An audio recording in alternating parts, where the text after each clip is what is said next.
ఇక నేడు సీఎం చంద్రబాబు గుంటూరు కడప జిల్లాల్లో పర్యటించనున్నారు. గుంటూరులో వాట్సాప్ గవర్నెన్స్ సేవలనైతే చంద్రబాబు ప్రారంభించనున్నట్టుగా తెలుస్తోంది. వెస్ట్ టు ఎనర్జీ ప్లాంట్ ను కూడా సీఎం ప్రారంభించనున్నారని అధికారిక వర్గాలైతే వెల్లడించాయి. ఇక ఇందుకోసం అన్ని ఏర్పాట్లను కూడా పూర్తి చేశారు మొత్తంగా. అలాగే ఈ రోజు కడప జిల్లాలో కూడా సీఎం చంద్రబాబు పర్యటన అయితే కొనసాగనున్నట్టుగా తెలుస్తోంది. స్వచ్ఛ భారత్ కార్యక్రమంలో ఆయన పాల్గొంటారని అధికారులు అయితే వెల్లడించారు. చంద్రబాబు కడప జిల్లాకు వస్తుండటంతో పార్టీ నేతలు పెద్ద ఎత్తున స్వాగతం పలికేందుకు తగిన ఏర్పాట్లు కూడా చేస్తున్నారు. కడప జిల్లా మైదుకూరు నియోజకవర్గంలో ఆయన పర్యటిస్తారు. ఇక అనంతరం తిరిగి అమరావతికి అయితే చేరుకుంటారు.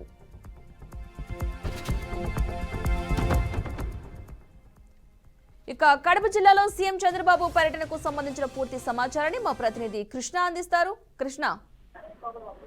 Thank you Padma. కడప జిల్లా పర్యటనలో భాగంగా ఈరోజు రాష్ట్ర ముఖ్యమంత్రి నారా చంద్రబాబు నాయుడు అయితే కడప జిల్లాకి రావడం జరుగుతుంది. అయితే ఉదయం 10:30కు ఉండవల్లి నివాసం నుంచి బయలుదేరి 11:05 విజయవాడ ఎయిర్పోర్ట్ కు చేరుకుంటారు. అనంతరం విజయవాడ ఎయిర్పోర్ట్ నుంచి ఉదయం 11:50 కడప ఎయిర్పోర్ట్ కు చేరుకుంటారు. అయితే అదే విధంగా మధ్యాహ్నం 12 గంటల నుండి ఎయిర్పోర్ట్ నుంచి మైదుకూరుకి నేరుగా హెలికాప్టర్ ద్వారా అయితే ఆయన అక్కడికి వెళ్ళడం జరుగుతుంది. అయితే 12 గంటల నుంచి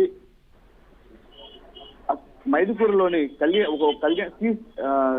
కేసీ కళ్యాణ మండపంలో ఎన్టీఆర్ వర్ధంతి కార్యక్రమంలో అయితే నిర్వహిస్తారు. అదేవిధంగా అనంతరం వర్ధంతి కార్యక్రమంలో అయిపోయిన అనంతరము మీడియా సమావేశం కూడా ఏర్పాటు చేయడం జరుగుతుంది. అయితే మీడియా సమావేశంలో మాట్లాడడం జరుగుతుంది. అయితే మొట్టమొదటిసారిగా కూటమి ప్రభుత్వము ఏర్పడిన 7 మాసాల తర్వాత ఆయన కడప జిల్లాకి రావడం జరుగుతుంది. అయితే ఇదే విషయానికి వస్తే పూర్తిగా ఈరోజు కేసీ కళ్యాణ మండపంలో కూడా ఆయన మీడియా సమావేశం అయితే నిర్వహించడం జరుగుతుంది. అనంతరం అక్కడ నుండి రోడ్డు మార్గంగా బయలుదేరేసి వినాయక్ నగర్ లోని మున్సిపల్ కార్మికుల ఇంటిని సందర్శించి అక్కడ చెత్త సేకరణ గురించి కూడా వివరాలు సేకరిస్తారు. అనంతరం 2:15 అక్కడి నుండి నేరుగా బయలుదేరేసి నేషనల్ గ్రీన్ క్యాంప్స్ లో కలిసి ఆయన నడవడంతో పాటు అక్కడి నుంచి కూడా ఆ జిల్లా పరిషత్ ఉన్నత పాఠశాల ప్రాంగణానికి చేరుకొని మీటింగ్ సమావేశం కూడా నిర్వహించడం జరుగుతుంది. అయితే స్వచ్ఛాంధ్రప్రదేశ్ కార్యక్రమంలో భాగంగా ఈరోజు ఆయన మైదుకూరు నియోజకవర్గం అయితే రావడం జరుగుతుంది. అయితే ముఖ్యమంత్రి నారా చంద్రబాబు నాయుడు ఈరోజు మైదుకూరుకి రావడం ఒక గొప్ప పరిణామం అని కూడా వారు అక్కడున్న నాయకులు కావచ్చు, అదేవిధంగా పూర్తి స్థాయిలో కూడా భద్రతా విషయానికి వస్తే అటు జిల్లా ఎస్పీ కావచ్చు, అదేవిధంగా ఆ జిల్లా కలెక్టర్ కావచ్చు, పూర్తి భద్రతా చర్యలు కూడా చేపట్టారు. అయితే అక్కడ ప్రస్తుతం అయితే ఏది ఏమైనప్పటికీ మైదుకూరు నియోజకవర్గంలో ఈరోజు ఒక వరాల జల్లు కురుస్తున్న కూడా అక్కడ ఉన్న ప్రజలు కూడా ఆశాభావం వ్యక్తం చేస్తున్నారు. అయితే ఏది ఏమైనప్పటికీ కడప జిల్లాలో పెండింగ్ లో ఉన్న పనులు కూడా పూర్తి చేస్తారా చేయరా అనే విషయం కూడా ఆ ప్రజలు ఎంతో ఆసక్తికరంగా ఎదురు చూస్తున్నారు. అయితే మొత్తానికి ఆ యొక్క కార్యక్రమం అయిపోయిన వెంటనే తిరిగి ప్రయాణము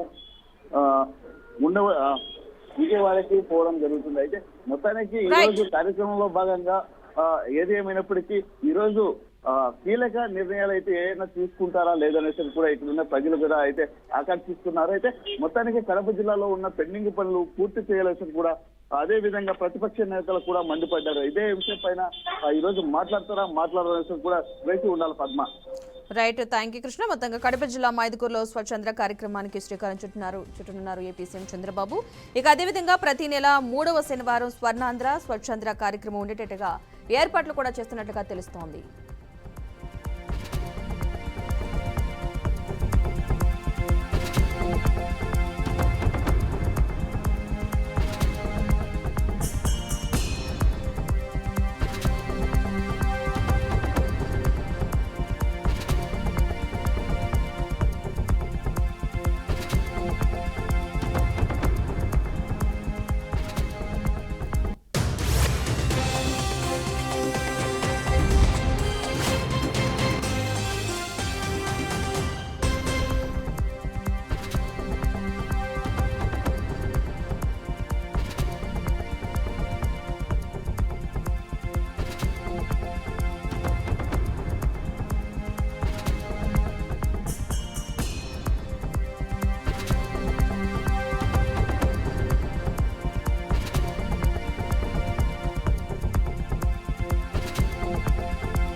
ఇక నేడు కడప జిల్లాలో సీఎం చంద్రబాబు పర్యటన ఉంది. మైదుకూరులో స్వచ్ఛంద్ర కార్యక్రమానికి శ్రీకారం చుట్టనున్నట్టుగా తెలుస్తోంది. ఈ కార్యక్రమానికి తగిన ఏర్పాట్లు కూడా చేస్తున్నారు. ఏపీ సీఎం చంద్రబాబు రాకతో భారీ బందోబస్తును కూడా ఏర్పాటు చేయడింది. ఇక మీద ప్రతి నెలలో 3వ శనివారం స్వర్ణాంధ్ర స్వచ్ఛంద్ర కార్యక్రమం ఉండేలాగా ఏర్పాట్లయితే చేస్తున్నట్టుగా తెలుస్తుంది. మొత్తంగా నేడైతే మైదుకూరులో స్వచ్ఛంద్ర కార్యక్రమానికైతే ఏపీ సీఎం చంద్రబాబు శ్రీకారం చుట్టనున్నట్లుగా తెలుస్తోంది.